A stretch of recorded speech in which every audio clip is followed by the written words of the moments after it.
पीसा पागर के ऐलान का समय सांगड़ के शागिर्दनि बाशा डैम के तमीर लाइ पंहिंजो ख़र्चो गॾु करे नेशनल बैंक सांगड़ पहुची विया आहिनि। इन मौक़े ते स्कूली शागिर्दनि जो चवणु आहे त पीसा पागर के हुकुम खां पोइ असां पंहिंजे स्कूल में मिलण वारी ख़र्ची गॾु करे रखी आहे जेका बाशा डैम के तमीर लाइ फंड में जमा कराईंदासीं। इन्हनि चयो त पीसा पागर चयो आहे त ईंदड़ 5 सालनि जे अंदरि जेकर डैम न ठहिया त पाणी जो हिकु क़तरो बि न मिलंदो, जंहिं करे डैम के तमीर लाइ फंड गॾु करिणो आहे। जीडीए पीसा पागर तरफा नामज़द कयल उम्मीदवारनि PS 42 ते काज़ी शमसुद्दीन राजड़ NA 216 ते किशन चंद पारवानी खे 5 जुलाई ते पंहिंजो क़ीमती वोट ॾेई कामयाब कंदा। ॿिन्ही अॻवाननि जी कामयाबी हितां जे जुतल तबिके ऐं इलाइक़े जी ख़ुशहाली आहे। संदन इंतख़ाबी निशान तारो आहे। तारे ते मोहर हणी मुख़लिसी जो सबूत ॾींदा। पारां मोहम्मद आकिल राजड़, गनी आटो, सांगर रोड, खिपरो।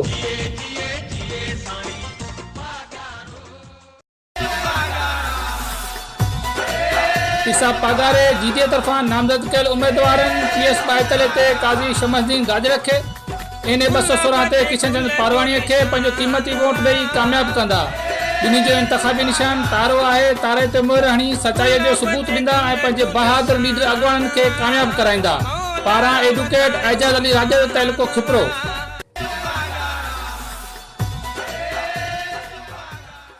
जीडीए पारां PS 42 NA 216 ते नामज़द कयल उम्मीदवारनि अवाम सां मुख़लिस, अवाम जे दर्द खे पंहिंजो दर्द सम्झी ख़िदमत कंदड़नि काज़ी शमसुद्दीन राजड़, किशन चंद पारवानी खे पंहिंजो क़ीमती वोट ॾेई कामयाब कंदा।